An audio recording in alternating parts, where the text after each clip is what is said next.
They didn't choose you because you were weak. They chose you because you signaled something without realizing it. Before we go any further, tell me, where are you watching from, and what time is it right now? I genuinely love seeing how far these stories travel across the world. Most people cling to the idea that crime is random because randomness feels safer than pattern. Wrong place, wrong time is comforting. It suggests there was nothing you could have done differently. But for criminals, especially repeat offenders, crime is rarely accidental. It is observational, calculated, quietly intentional. Long before a victim realizes they are in danger, a decision has already been made in someone else's mind. And that decision is almost never about physical strength. It's about perception. Criminals move through the world differently than most people. Where others see crowds, streets, offices, buses, elevators, or social spaces, they see data, signals, opportunities, resistance levels. Their brains are trained, consciously or unconsciously, to scan for imbalance. Who is distracted? Who is rushed? Who looks uncertain? Who looks disconnected from their surroundings? This scanning often happens in seconds, sometimes less, and it is driven by a simple internal question. How much effort will this person require? Effort is the enemy of crime. Risk is the enemy of crime. Uncertainty is the enemy of crime. Criminals don't seek confrontation unless confrontation is the goal. Most are looking for efficiency, the easiest path, the least resistance, the highest reward for the lowest cost. And humans, whether they realize it or not, constantly broadcast cues that answer those questions. One of the most misunderstood aspects of victim selection is body language. People assume criminals look for physical weakness, but posture, gait, and spatial awareness matter far more than muscle mass. A person who walks with their head down, shoulders collapsed, and eyes glued to their phone signals disengagement from the environment.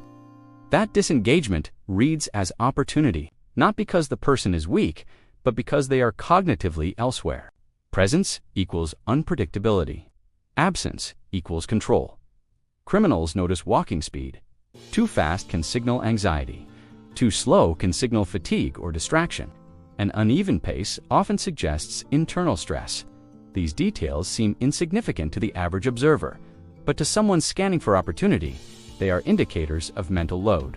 The more mentally overloaded someone appears, the less attention they have available to detect or respond to threat. Eye behavior is another major factor. Avoiding eye contact entirely can be read as submission or fear.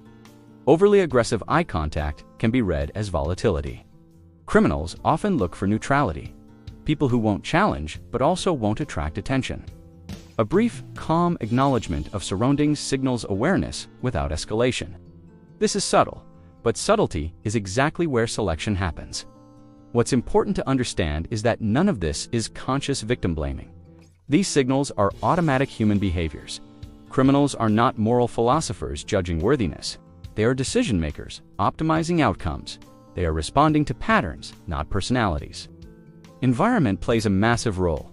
Criminals don't just scan people, they scan contexts, transitional spaces, parking lots, stairwells, hallways, public transport platforms are prime zones.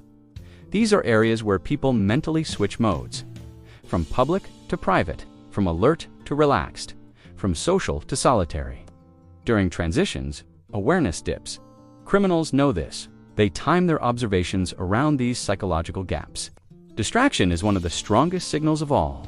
Phones, headphones, mental rumination, emotional distress, these all reduce situational awareness. A distracted person is not dangerous. They are predictable, and predictability lowers perceived risk. But selection doesn't stop at observation. The most sophisticated offenders test before they commit.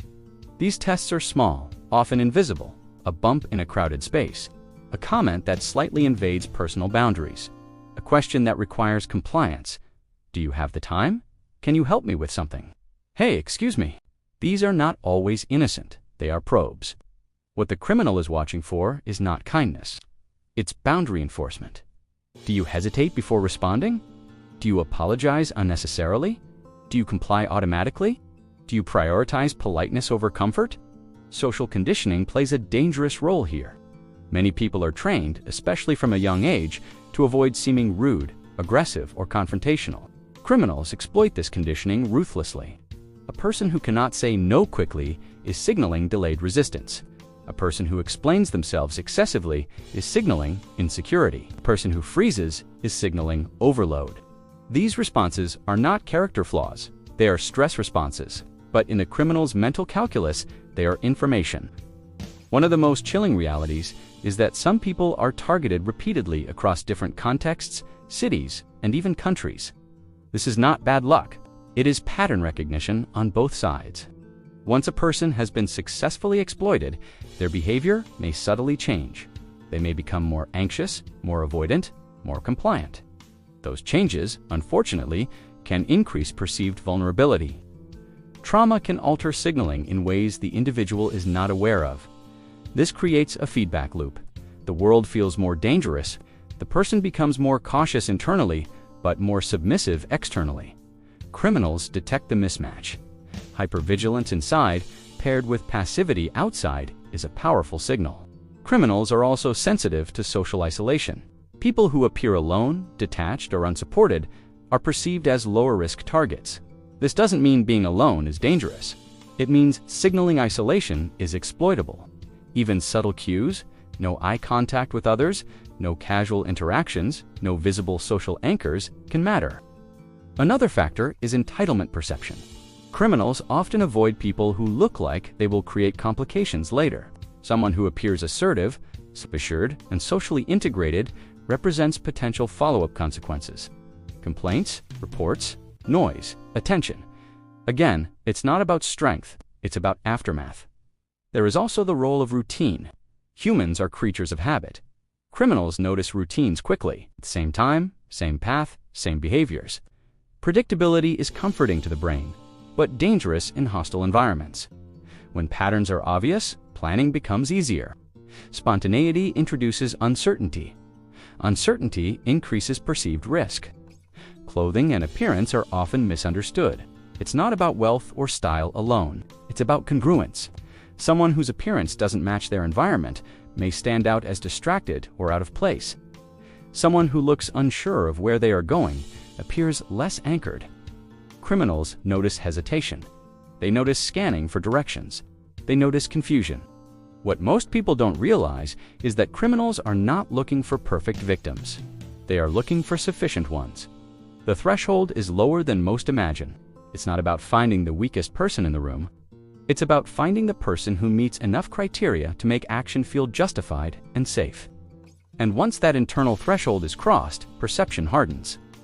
Confirmation bias kicks in.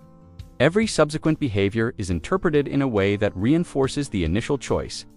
A neutral glance becomes fear. Silence becomes compliance. Hesitation becomes permission. The decision, once made, reshapes reality. This is why prevention advice that Have you ever wondered what goes on inside the mind of a predator when they're re-choosing a target? It's not random. It's a calculated process, a chilling psychological evaluation designed to find the path of least resistance.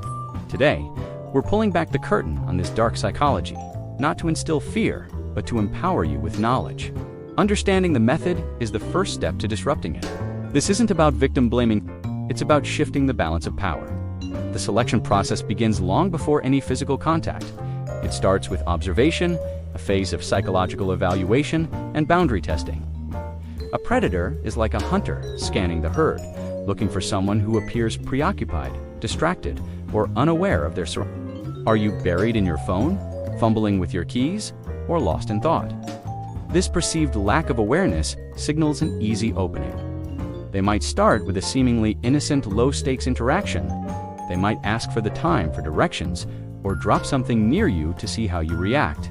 This isn't just a simple question, it's a test. They are gauging your alertness, your confidence, and your willingness to engage with a stranger. They are testing your boundaries.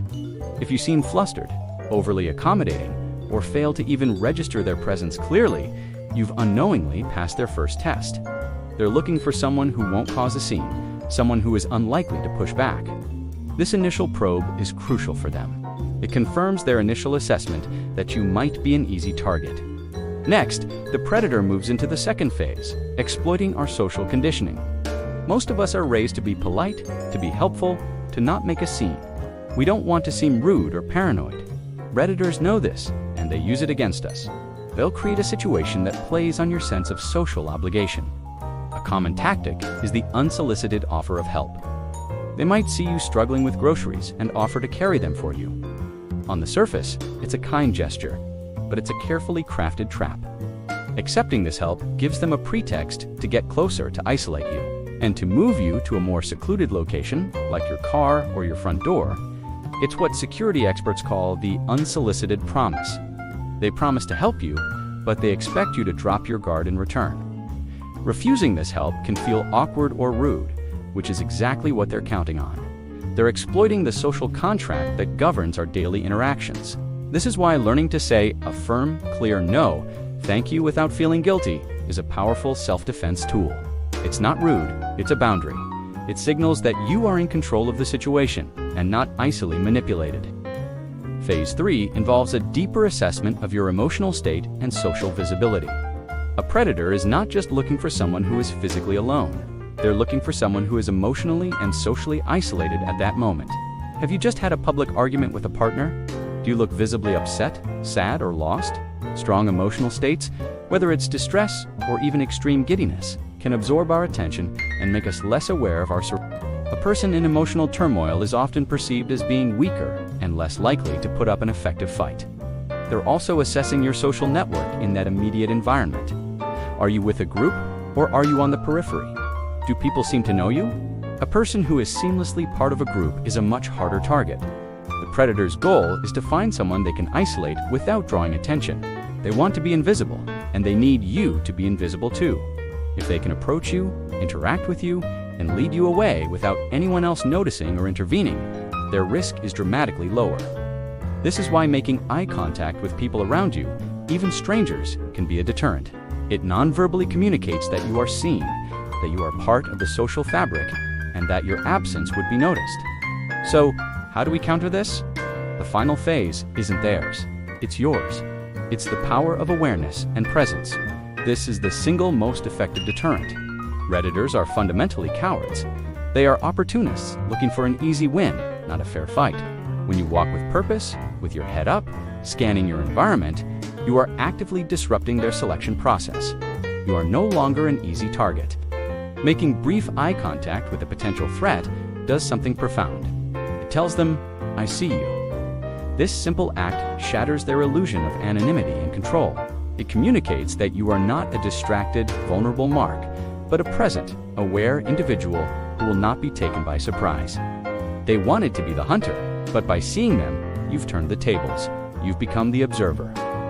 This small shift in dynamics is often enough to make them abandon their plan and look for an easier target elsewhere. Your posture, your gait, your gaze, these are all non-verbal signals that broadcast your level of confidence and awareness. Stand tall, walk confidently, and own the space you occupy.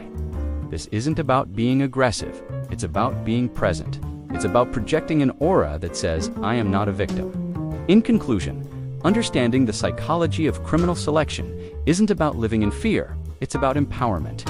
It's about recognizing that you have more control than you think. The process is a series of tests, and you can learn to fail them every single time. By refusing to be distracted, by setting firm boundaries even when it feels awkward, by managing your public emotional state, and most importantly, by cultivating a state of relaxed awareness, you change the entire equation. You move from a position of potential helplessness to one of proactive control. You make yourself a hard target. Predators thrive on surprise and anonymity. Deny them both. Your awareness is your armor. Your presence is your power. Remember this, practice it, and walk through the world not in fear, but with the quiet confidence of someone who understands the game and refuses to play by their rules. Stay aware, stay safe. Thanks for watching.